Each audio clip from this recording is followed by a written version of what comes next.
Hello everyone, I'm Shruti, Assistant Professor PG Department of Commerce. In this video, I'm going to discuss Module 2 of Business Statistics. It is a minor course offered by BBA Department. Let's move on to the topic.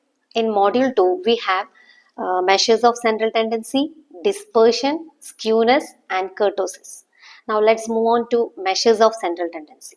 What do you mean by measures? Measures means evaluation of something. What is central tendency? Central tendency means central value of any data. So together, it is a way to evaluate the center value in a given data set. So what is measures of central tendency? It describes or summarizes the whole data using just single value. ഇപ്പോൾ ഒരുപാട് observations തന്നിട്ടുണ്ടെങ്കിൽ നമ്മൾ അതിനെ ഒറ്റ value ആയിട്ട് convert ചെയ്യും. Single value ആയിരിക്കും നമുക്ക് അവിടെ ആൻസർ വരിക. അതാണ് measures of central tendency.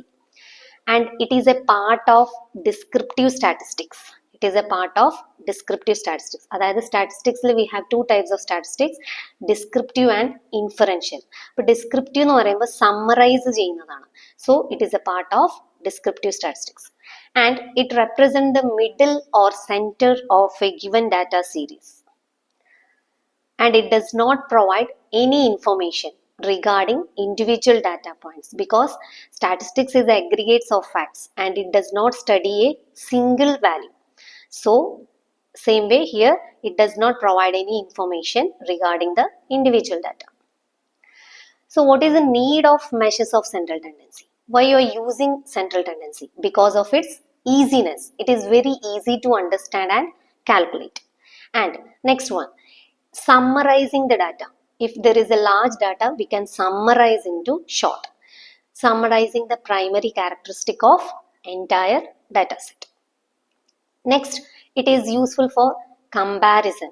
It makes the comparisons easy. And it is used for decision making. That's all the need of measures of central tendency. Next, we move on to types of series. Here, we can see the different three types of series. Individual series, discrete series, and continuous series. You can see the difference there.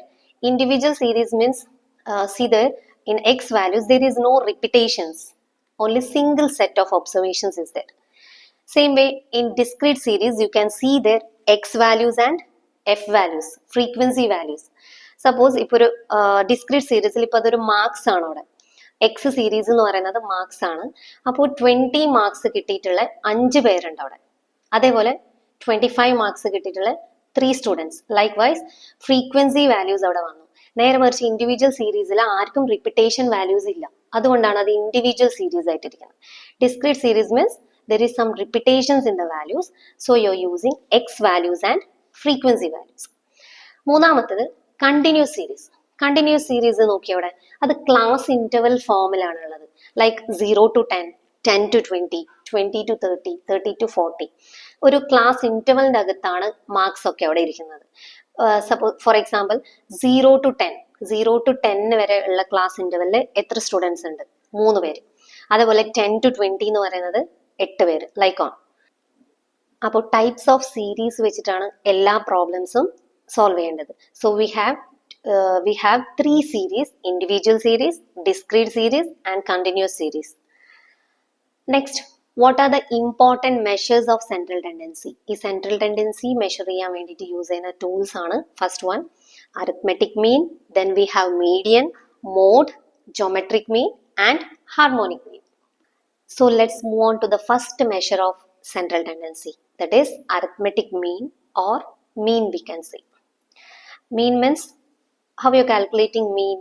സാധാരണ average calculate ചെയ്യുന്നത് എങ്ങനെയാണ്? Sum of all values divided by total number of values. But ഇവിടെ നമുക്ക് formula use ചെയ്യണം. Formula mean, arithmetic mean, it is denoted by x bar എന്ന് നമ്മൾ denote ചെയ്യും. അപ്പോൾ ഫോർമുല വരുന്നത് x bar is equal to summation x divided by n. Summation x means what? X values തന്നിട്ടുണ്ടാവും, അതിന് മൊത്തം sum divided by n. How many observations are there? So here calculation of mean in individual series. അപ്പോൾ ഇവിടെ individual series ആണ് നമുക്ക് തന്നിട്ടുള്ളത്. അപ്പോൾ ഇവിടെ നോക്കാം എത്ര ഒബ്സർവേഷൻസ് ഉണ്ട്. അവിടെ ടോട്ടൽ 10 ഒബ്സർവേഷൻ ഉണ്ട്. മാർക്സ് ആണ് തന്നിട്ടുള്ളത്. ആ മാർക്സിനെ മൊത്തം ടോട്ടൽ ചെയ്യാം. 35 plus 28 plus 14 plus 16 so on till 45. ആ മൊത്തം കൂട്ടുക, divided by 10. So you are getting 240 divided by 10. That is average value you are getting 24. അങ്ങനെയാണ് ഇൻഡിവിജ്വൽ സീരീസ് നമ്മൾ കാൽക്കുലേറ്റ് ചെയ്യാം. Next calculations of mean in discrete series.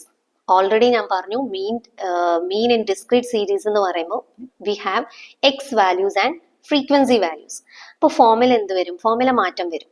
X bar is equal to summation f x divided by n. ഇവിടെ n എന്ന് പറയുന്നത് number of observation അല്ല, ഫ്രീക്വൻസിയുടെ total ആണ്. So n is total of frequency. So formula here it is x bar is equal to summation f into x divided by n. Okay, problem നോക്കാം. ഇവിടെ x series തന്നിട്ടുണ്ട്, frequency values തന്നിട്ടുണ്ട്. So apply the formula f into x. You are multiplying each f into x and you are getting the total. You are doing the total. Summation fx is equal to 2460 divided by 60. From where you got the 60? Total number of frequency. Therefore, x bar is equal to 41. Same way, calculation of mean in continuous series. Same formula you can use there. X bar is equal to summation fx divided by n. പക്ഷെ അവിടെ difference വരുന്നത് എന്താണെന്ന് നോക്കിയേ. Class interval formula ആയിരിക്കും question തന്നിട്ടുണ്ടാവുക. X values അവിടെ directly ഉണ്ടാവില്ല. അപ്പോൾ how you finding there X value? Frequency is given. ഇപ്പോൾ 10 to 20, 20 to 30 ആ ഫോമിൽ ആണുള്ളത്. So X value means you are taking middle value of each class interval. അല്ലെങ്കിൽ നമ്മൾ എങ്ങനെ കാൽക്കുലേറ്റ് ചെയ്യും? There is A formula. ഇപ്പോൾ 10 to 20, 10 is lower limit and 20 is upper limit. Lower limit plus upper limit divided by 2. അങ്ങനെ ചെയ്യേണ്ട ആവശ്യമൊന്നുമില്ല. 10 to 20 എന്ന് പറയുമ്പോൾ തന്നെ നമുക്കറിയാം മിഡിൽ വാല്യൂ ഇസ് 15. അപ്പോൾ അതിന്റെ ഓരോന്നിന്റെ മിഡിൽ വാല്യൂ എഴുതാം. അതാണ് നമുക്കവിടെ എക്സ് വാല്യൂസ് ആയിട്ട് എടുക്കാൻ വേണ്ടി പറ്റുന്നത്. Then you same way discrete സീരീസിൽ എന്താണോ ചെയ്തത് അത് തന്നെ f into x. ഇവിടെ ഇപ്പൊ നമ്മൾ f m എന്ന് യൂസ് ചെയ്തിട്ടുണ്ട്. No problem. either you can use x there. So apply the formula. Each f into m അവിടെ മൾട്ടിപ്ലൈ ചെയ്യുക. 15 into 460, അതേപോലെ 25 into 7 175. എന്നിട്ട് ആ f into m എന്ന് പറയുന്ന കോളത്തിന്റെ ടോട്ടൽ ചെയ്യുക. So you are getting 3040 and apply to the formula. X bar is equal to 3040 divided by 70 and you are getting the 43.43. That's how you are calculating mean in continuous series. Next we move on to the next measure of central tendency, median. Median എന്ന് പറയുമ്പോൾ തന്നെ അറിയാം നമുക്ക് ഒരു data സെറ്റിന്റെ middle value ആയിരിക്കും. അതായത് you are dividing the data into 2 equal parts. അപ്പോൾ മീഡിയൻ കാൽക്കുലേറ്റ് ചെയ്യുമ്പോൾ നമുക്ക് ക്വസ്റ്റ്യൻ തന്നിട്ടുണ്ടെങ്കിൽ നമ്മൾ you have to arrange them in either ascending order or descending order. ചിലപ്പോൾ അത് കറക്റ്റ് ഓർഡറിലായിരിക്കും. അങ്ങനെയാകുമ്പോൾ മാറ്റേണ്ട ആവശ്യമില്ല. either you have to do their ascending order or descending order. അപ്പോൾ നമുക്ക് രണ്ട് കേസസ് വരും, ഓഡ് നമ്പറും ഈവൻ നമ്പറും. ഓഡ് നമ്പർ എന്ന് പറയുമ്പോൾ നമുക്ക് if odd number of values in a data set the median is the correct നമുക്ക് മിഡിൽ വാല്യൂ തന്നെ കിട്ടും. ഈവൻ നമ്പർ ആകുമ്പോൾ average of 2 middle values. So we can see the example there. See in odd and even case ഇവിടെ ഇപ്പോൾ data നമുക്ക് already അവർ arrange ചെയ്ത് തന്നിട്ടുണ്ട്. അപ്പോൾ മിഡിൽ വാല്യൂ തന്നെ നമുക്ക് നോക്കുമ്പോൾ തന്നെ മനസ്സിലാവും it is 6. either you can use the formula there. ഇപ്പോൾ ഇത് ചെറിയ ഡാറ്റ ആകുമ്പോൾ നമുക്ക് പെട്ടെന്ന് മിഡിൽ വാല്യൂ ഫൈൻഡ് ഔട്ട് ചെയ്യാൻ വേണ്ടി പറ്റും. അല്ലാത്ത സിറ്റുവേഷൻ കുറേ ഡാറ്റാസ് തന്നിട്ടുണ്ടാകുമ്പോൾ ഏതാ മിഡിൽ വാല്യൂ എന്ന് കണ്ടുപിടിക്കാൻ ബുദ്ധിമുട്ടായിരിക്കും. So you can use the formula n+1/2th item. n means അവിടെ ഇപ്പോൾ എത്ര ഒബ്സർവേഷൻ ഉണ്ട് plus 1 divided by 2th item. ഏത് ഐറ്റം ആണോ വരുന്നത്. നെക്സ്റ്റ് സെക്കൻഡ് എക്സാമ്പിൾ നോക്കിയോടെ അതും അസെൻഡിങ് ഓർഡറിൽ തന്നെ അറേഞ്ച് ചെയ്തിട്ടുണ്ട്. പക്ഷെ മീഡിയൻ എന്ന് പറയുമ്പോൾ കറക്റ്റ് സെന്റർ വാല്യൂ വരുന്നില്ല. അവിടെ വരുന്നത് 4ഉം 5 ആണ്. അങ്ങനെ വരുമ്പോൾ നമ്മൾ എന്ത് ചെയ്യാം? ആ രണ്ട് വാല്യൂസിന്റെ ആവറേജ് എടുത്തിട്ട് വേണം മീഡിയൻ എഴുതാൻ. See here 4 + 5 divided by 2. അപ്പൊ അതിന്റെ മിഡിൽ വാല്യൂ എന്താ? 4.5. Next median in discrete series. Median in discrete series എന്ന് പറയുമ്പോൾ നമുക്ക് എക്സ് വാല്യൂസ് ഉണ്ടാവും, എഫ് വാല്യൂസ് ഉണ്ടാവും. അപ്പോൾ മീഡിയൻ ഇൻ ഡിസ്ക്രീറ്റ് സീരീസിന്റെ ഫോർമുല എന്ന് പറയുന്നത് size of capital letter n plus 1/2th item. എന്ന് പറഞ്ഞാൽ എന്താ, ഡിസ്ക്രീറ്റ് സീരീസിൽ ആൻഡ് കണ്ടിന്യൂസ് സീരീസിൽ എപ്പോഴും ക്യാപിറ്റൽ ലെറ്റർ n എന്ന് പറയുമ്പോൾ ഫ്രീക്വൻസിയുടെ ടോട്ടൽ ആണ്. ഇപ്പൊ ഇവിടെ നമുക്കൊരു ക്വസ്റ്റ്യൻ നോക്കാം. അവിടെ എക്സ് വാല്യൂസ് ഉണ്ട്, എഫ് വാല്യൂസ് ഉണ്ട്. അപ്പൊ നമുക്ക് മീഡിയൻ ഇൻ ഡിസ്ക്രീറ്റ് സീരീസ് എന്ന് പറയുമ്പോൾ ആദ്യം എപ്പോഴും ക്യുമുലേറ്റീവ് ഫ്രീക്വൻസി ആണ് കാണേണ്ടത്. എന്താണ് ക്യുമുലേറ്റീവ് ഫ്രീക്വൻസി? ഫ്രീക്വൻസി ഇത് അവിടെ ഫസ്റ്റ് ടേബിളിൽ കാണാം, already it is done there. First cumulative frequency will be 3 തന്നെ. You going on adding the succeeding values. See there, 3 plus 5. Next one is 8. Again, 8 plus 8, it is 16. Again, 16 plus 12, 28. And so on. അപ്പോൾ ഓരോ values കൂട്ടിക്കൊണ്ട് പോവുക. First value will be the same frequency. അപ്പോൾ cumulative frequency കണ്ടുപിടിച്ചു കഴിഞ്ഞു. Next we apply the formula there. Median is equal to size of n plus 1/2. എന്ന് പറയുമ്പോൾ total number of frequency, like last frequency നമുക്ക് cumulative frequency കിട്ടിയില്ലേ 60, അതാണ് അവിടെ n ആയിട്ട് വരിക. അപ്പോൾ 60 പ്ലസ് 1 ഡിവൈഡഡ് ബൈ 2 എന്ന് പറയുമ്പോൾ നമുക്ക് സൈസ് ഓഫ് 30.5th ഐറ്റം എന്ന് വന്നു. അതല്ല നമ്മളെ മീഡിയൻ, നമ്മൾ 30.5th ഐറ്റം എന്നാണ് പറഞ്ഞത്. അപ്പോൾ ക്യുമുലേറ്റീവ് ഫ്രീക്വൻസിയിൽ 30.5 എന്ന് പറയുന്ന വാല്യൂ എവിടെയാണ് ഇൻക്ലൂഡ് ചെയ്യാൻ നോക്കാം. 28ലാണോ? അല്ല, 28 എന്ന് പറയുമ്പോൾ 28 എന്ന് പറയുന്ന വാല്യൂസ് മാത്രമേ ഉള്ളൂ. നെക്സ്റ്റ് 41ലാണ് നമുക്ക് അവിടെ 30.5th ഐറ്റം ഇൻക്ലൂഡ് ആവുന്നത്. So median corresponds to 30.5th item, that is include in 41. Cumulative frequency 41ലാണ് ഇൻക്ലൂഡ് ചെയ്യുക. Therefore, the wage for which cumulative frequency is 41. അതായത് ക്യുമുലേറ്റീവ് ഫ്രീക്വൻസി 41ന്റെ നേരെ ഉള്ള എക്സ് വാല്യൂ ഏതാണോ അതായിരിക്കും നിങ്ങളുടെ മീഡിയൻ വാല്യൂ. അവിടെ ഇപ്പൊ ഏതാ 41ന്റെ നടുക്കുള്ളത്? അവിടെ it is 20. Therefore, it is median is equal to 20. Next, median in continuous series. Continuous series എന്ന് പറയുമ്പോൾ ഫോർമുല എൻറ്റയർലി മാറി. Median is equal to L1 plus n/2 minus CF divided by F into C. ഇവിടെ ഇപ്പൊ എന്താണ് L? L എന്ന് പറയുമ്പോൾ lower limit of median class ആണ്. CF എന്താ? Cumulative frequency of class just preceding the median class. Then F is the frequency of the median class. C is the interval of median class. അപ്പൊ ആദ്യം ഇവിടെ വേണ്ടത് continuous സീരീസിൽ നമ്മൾ median class ആണ് ആദ്യം ഐഡന്റിഫൈ ചെയ്യേണ്ടത്. അപ്പൊ നമുക്കൊരു പ്രോബ്ലം നോക്കാം. അവിടെ calculate median for the continuous series. ഇവിടെ ഇപ്പോൾ ടേബിൾ കണ്ടോ നിങ്ങൾ? കണ്ടിന്യൂസ് സീരീസിലാണുള്ളത്. ഇവിടെ ഇപ്പൊ നമുക്ക് നേരത്തെ മീനിൽ ചെയ്ത പോലെ എക്സ് വാല്യൂസ് കണ്ടുപിടിക്കേണ്ട ആവശ്യമില്ല. Directly you can calculate cumulative frequency. Already said, cumulative frequency means you are going on adding the succeeding frequency values. So first frequency will be same there, 5. അപ്പോൾ അത് ആഡ് ചെയ്തുകൊണ്ട് പോയി. 5 plus 3 is equal to 8. 8 plus 4 is equal to 12. അതുപോലെ add ചെയ്തുകൊണ്ട് പോയി. Next we are identifying the median class. എങ്ങനെയാണ് median class identify ചെയ്യുക? നമ്മുടെ ഫോർമുലയിൽ ഓൾറെഡി ഉണ്ടായിരുന്നു. അവിടെ n/2 എന്ന് പറയുന്നത് കണ്ടോ? n/2th ഐറ്റം നമ്മൾ ആദ്യം കണ്ടുപിടിക്കാം. n/2 എന്ന് പറയുമ്പോൾ അവിടെ 30 ആണ് നമുക്ക് വന്നത്. 30/2th item, that is size of 15th item. ആ 15 എന്ന് പറയുന്ന വാല്യൂ മീഡിയൻ ക്ലാസ്സിൽ എവിടെയാണ് ഇൻക്ലൂഡ് ചെയ്യുന്നത് നോക്കാം. That is in the 20. Cumulative frequency 20ലാണ് അവിടെ 15 ഇൻക്ലൂഡ് ആവുന്നത്. അപ്പൊ ആ മൊത്തം അതെന്തായി? Median class. Median class means 15 to 20, 8 and 20 വരുന്നിടത്താണ് മീഡിയൻ ക്ലാസ്. നമ്മൾ അതവിടെ റൗണ്ട് ചെയ്യാം.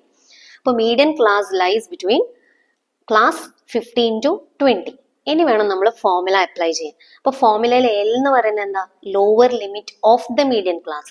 നമ്മുടെ മീഡിയൻ ക്ലാസ് ഏതാ? 15 to 20. അപ്പൊ 15 to 20യിൽ ലോവർ ലിമിറ്റ് ഏതാ? 15 ആണ് അല്ലെ? So L value is 15. And frequency of the median class, F value എന്താ? ഫ്രീക്വൻസി അതേതാ? 8. ആൻഡ് സി, സി എന്ന് പറയുമ്പോൾ ക്ലാസ് ഇന്റർവൽ ആണ്. അതായത് ക്ലാസ് ഇന്റർവൽ തമ്മിലുള്ള ഡിഫറൻസ്. 15 to 20 എന്ന് പറയുമ്പോൾ അവിടെ എത്ര ഡിഫറൻസ് വരുന്നത്? 5 ആണ് അല്ലെ? Therefore C is equal to 5. And CF, CF എന്ന് പറയുമ്പോൾ മീഡിയൻ ക്ലാസിന്റെ CF അല്ല എഴുതണ്ടേ. You have to write the just preceding. അപ്പൊ അവിടെ ഏതാ വരുന്നത്? 12. It is already marked in the table. And പിന്നെ ഫോർമുല അപ്ലൈ ചെയ്യുക. L plus n/2 minus CF divided by F into C. അവിടെ വാല്യൂസ് കൊടുക്കുക. There you are getting the value. Median is equal to 16.875.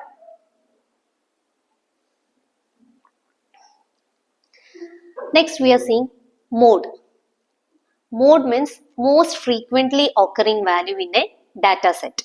ഏറ്റവും കൂടുതൽ പ്രാവശ്യം repeated ആയിട്ടുള്ള value ആയിരിക്കും mode. But suppose നമുക്ക് ക്വസ്റ്റ്യനിൽ റിപ്പീറ്റഡ് വാല്യൂസ് ഇല്ല and they are asking to find the mode. അപ്പൊ എങ്ങനെ ഫൈൻഡ് ഔട്ട് ചെയ്യും? റിപ്പീറ്റഡ് വാല്യൂ ഇല്ലെങ്കിൽ we have an formula mode is equal to 3 median minus 2 mean. അപ്പൊ നമുക്ക് എന്തറിഞ്ഞിരിക്കണം? മീഡിയൻ കാൽക്കുലേറ്റ് ചെയ്യാൻ അറിയണം, മീൻ കാൽക്കുലേറ്റ് ചെയ്യാനും അറിയണം. So calculation of mode in individual series. Individual സീരീസിൽ മോഡ് എങ്ങനെയാണ് കാൽക്കുലേറ്റ് ചെയ്യുക? ഓൾറെഡി പറഞ്ഞു, മോസ്റ്റ് ഫ്രീക്വന്റ്ലി റിപ്പീറ്റഡ് വാല്യൂസ് ആണ് മോഡ്. അപ്പൊ ഈ ക്വസ്റ്റ്യനിൽ നോക്കാം, ഡാറ്റ സെറ്റിൽ ഏതാണ് ഏറ്റവും കൂടുതൽ അവിടെ റിപ്പീറ്റഡ് ആയിട്ടുള്ളത്? It is 1. Identify the value that occurs the most. As you can see from the table 1 occurs 4 times. So most repeated value is 1 and therefore the mode value is 1. Mode in discrete series. Mode in discrete series എന്ന് പറയുമ്പോൾ calculations ഒന്നും വരുന്നില്ല, ഫോർമുലയും വരുന്നില്ല. നമ്മൾ just question see here the question, find mode in discrete series. We have size and number of items. Number of items എന്ന് പറയുമ്പോൾ frequency ആണ്, size എന്ന് പറയുമ്പോൾ എക്സ് വാല്യൂസ് ആണ്. So first we have to identify ഫ്രീക്വൻസിയിൽ ഏറ്റവും highest ആയിട്ടുള്ള frequency ഏതാണ്. അപ്പൊ ഈ ക്വസ്റ്റ്യനിൽ ഹയസ്റ്റ് ആയിട്ടുള്ള ഫ്രീക്വൻസി 40 ആണ്. അപ്പൊ അതല്ല മോഡ്, ആ 40ക്ക് കറസ്പോണ്ടിങ് ആയിട്ടുള്ള എക്സ് വാല്യൂസ് തൊട്ട് മുകളിലുള്ള എക്സ് വാല്യൂസ്, 40ക്ക് കറസ്പോണ്ടിങ് ആയിട്ടുള്ള എക്സ് വാല്യൂ ഏതാ? 12. Therefore mode is equal to 12 because it has the highest frequency there.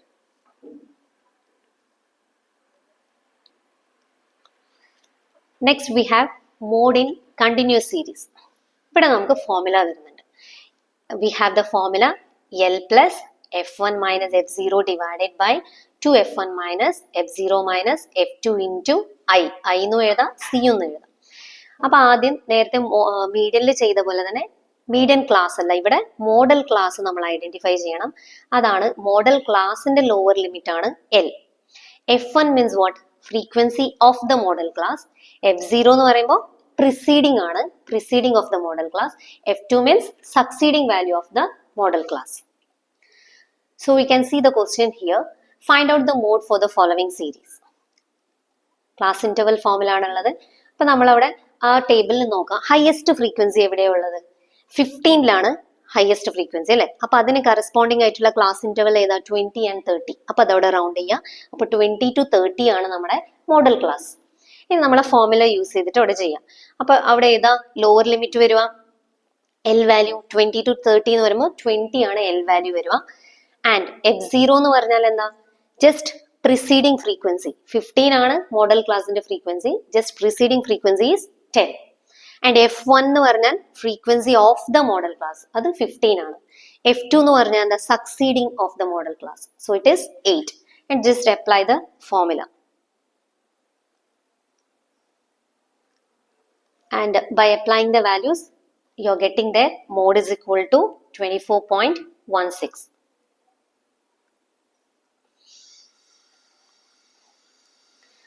Next, fourth measures of central tendency, that is harmonic mean. Harmonic mean of a set of n values is defined as a reciprocal of the mean of the reciprocal of these values.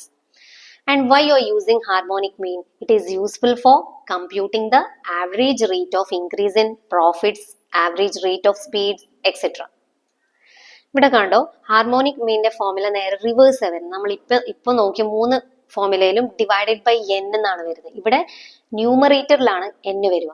See there, harmonic mean in individual series. So what is the formula there? Harmonic mean is equal to n divided by summation 1 by x. So you can see the problem there. Find the harmonic mean for the following values. 2, 3, 4, 5. It is an individual series. അപ്പോൾ ആദ്യം നമ്മൾ അവിടെ ഫോർമുലയിൽ നോക്കാം, n-ഉം 1 by x എന്ന് പറയുന്ന സംഭവം നമുക്ക് വേണം. What is n there? എത്ര ഒബ്സർവേഷൻസ് ഉണ്ട്? So n is 4 there. 1 by x. ഓരോ x വാല്യൂസിന്റെ 1 by x കാണാം, അതിന്റെ ടോട്ടൽ കാണാം. അതാണ് summation 1 by x. Directly apply to the formula. n is 4 and summation 1 by x is 1.28. So you're getting the answer 3.125. That is what harmonic mean in individual series. And next, harmonic mean in discrete series. ഫോർമുലയിൽ അവിടെ എന്ത് മാറ്റം വന്നു? ന്യൂമറേറ്ററിൽ capital letter N വന്നു, ഡിനോമിനേറ്ററിൽ 1/xന്റെ അടുത്ത് f വന്നു. So N divided by summation F into 1/x. അപ്പോൾ കാൽക്കുലേഷൻ കുറച്ചും കൂടി കൂടി. ആദ്യം നമ്മൾ എന്താ ഫൈൻഡ് ഔട്ട് ചെയ്യേണ്ടത്? എൻ എന്ന് പറയുന്നത് നമ്പർ ഓഫ് ഒബ്സർവേഷൻസ് അല്ല, ഇവിടെ ഫ്രീക്വൻസിയുടെ ടോട്ടൽ ആണ്. സോ എൻ എസ് ഫ്രീക്വൻസിന്റെ ടോട്ടൽ അവിടെ എത്ര കിട്ടിയേ? It is 100. നെക്സ്റ്റ് എന്താ നമ്മൾ അവിടെ ഫൈൻഡ് ഔട്ട് ചെയ്യേണ്ടത്? നമുക്ക് ഫോർമുല നോക്കാം. എഫ് ഇൻറ്റു 1/x ആണ്. അപ്പോൾ 1/x ആദ്യം നമ്മൾ ഫൈൻഡ് ഔട്ട് ചെയ്യാം. ഓരോ എക്സ് വാല്യൂസിന്റെ 1/x, അത് തേർഡ് കോളത്തിൽ നമുക്ക് കാണാം. ദെൻ എഫ് ഇൻറ്റു 1/x, എഫിനെ 1/x കൊണ്ട് മൾട്ടിപ്ലൈ ചെയ്യാം, എന്നിട്ട് അതിന്റെ ടോട്ടൽ കാണാം. So you are getting 10.032 and directly apply to the formula. 100 divided by 10.032, that is equal to 9.97. അവിടെ പറഞ്ഞിട്ടുണ്ട് in case of continuous series middle values of classes are taken as X values. അത് already ഞാൻ പറഞ്ഞു. Class ഇന്റർവെൽസിൽ 0 to 10 ആണെങ്കിൽ അതിന്റെ middle value ആണ് നമ്മൾ X ആയിട്ട് എടുക്കുക. Next we can see harmonic mean and continuous series. Same formula, discrete സീരീസിൽ എന്താണോ ഫോർമുല യൂസ് ചെയ്തത് അത് തന്നെയാണ് കണ്ടിന്യൂസ് സീരീസിലും വരുന്നത്. So N divided by summation F into 1/x. അവിടെ ഇപ്പോൾ ക്വസ്റ്റ്യൻ നോക്കാം നമുക്ക്. Find the harmonic mean from the following data. Class interval formula ആണ് തന്നിട്ടുള്ളത്. X value is not given. How you are finding the X values there? Class ഇന്റർവെലിന്റെ middle value ആയിരിക്കും നമുക്ക് X value ആയിട്ട് വരുന്നത്. അപ്പോൾ ഓരോ ക്ലാസ് ഇന്റർവെലിന്റെ മിഡിൽ വാല്യൂ 15, 25, 35, 45 ആൻഡ് 55. അപ്പൊ എക്സ് വാല്യൂസും കിട്ടി, എഫ് വാല്യൂസും കിട്ടി. ഡയറക്ട്ലി നേരത്തെ ഡിസ്ക്രീറ്റ് സീരീസിൽ എന്താണോ ചെയ്തത് അതേപോലെ തന്നെ 1/x കാണാം, എഫ് ഇൻറ്റു 1/x ചെയ്യാം, അതിന്റെ ടോട്ടൽ കാണാം, and directly apply to the formula. So you're getting the answer 29.82. So last measures of central tendency is geometric mean. What do you mean by geometric mean? It is the average value or mean which signifies the central tendency of the set of numbers by finding the product of their values. Basically, we multiply the numbers all together and take the nth root of the multiplied numbers, where n is the total number of data values. The geometric mean la namukku cheyyumbom logarithm use cheyandi varunnuണ്ട്. So we can see that geometric mean in individual series. What is the formula? It is in individual series le formula geometric mean is equal to antilog of summation log x divided by n. That is for individual series. So let's see the problem. Calculate geometric mean for the following individual series. അപ്പോൾ individual series ആണ് തന്നിട്ടുള്ളത് 14, 36, 45, 70 and 105. So we have the formula antilog of summation log x divided by n. n എന്ന് പറഞ്ഞാൽ number of observations. അവിടെ എത്ര observations ഉണ്ട്? There is 5 observation. പിന്നെ നമുക്ക് അവിടെ എന്താ വേണ്ടേ? summation log x. അപ്പോൾ ഓരോ എക്സ് വാല്യൂസിന്റെ ലോഗ് നമുക്ക് കാണാം. Either you can use calculator, scientific calculator or logarithm table. അത് വെച്ച് യൂസ് ചെയ്യുമ്പോൾ നമുക്ക് 14, what is the log of 14? You are getting 1.1461. അപ്പം അതുപോലെ എല്ലാത്തിന്റെ ലോഗ് വാല്യൂസ് കാണാം. You are finding the total of log X. You are getting 8.2217. പിന്നെ എന്താ അവിടെ ഫോർമുലയിൽ വേണ്ടേ? Antilog of. അത്രയും കണ്ടുപിടിച്ച് കഴിഞ്ഞ് അത് ഡിവൈഡ് ചെയ്യുക. ഡിവൈഡ് ചെയ്ത് കിട്ടുന്നതിന് വാല്യൂവിന്റെ ആന്റിലോഗ് കാണാം. That is also you can find using the log table and you are getting 44.09. Next geometric mean in discrete series. Geometric mean in discrete series എന്ന് പറയുമ്പോൾ അവിടെ വീണ്ടും ഫോർമുലയിൽ എന്ത് മാറ്റം വന്നു? You are having frequency values. So the formula will be geometric mean is equal to antilog of summation f into log x divided by capital letter n. അപ്പൊ ആദ്യം എന്ത് ഫൈൻഡ് ഔട്ട് ചെയ്യുക? അവിടെ എക്സിന്റെ ലോഗ് ഫൈൻഡ് ഔട്ട് ചെയ്യുക. ആ log find out ചെയ്യുന്ന ശേഷം multiply with f values and f into log എക്സിന്റെ ടോട്ടൽ കാണാം. ഡിവൈഡഡ് ബൈ എൻ ചെയ്യാം. അപ്പൊ നമുക്ക് വീണ്ടും എന്ത് കിട്ടി? Antilog of 0.91865. Antilog table use ചെയ്തിട്ട് നമ്മൾ വാല്യൂസ് ഫൈൻഡ് ഔട്ട് ചെയ്യും. And you are getting 8.292.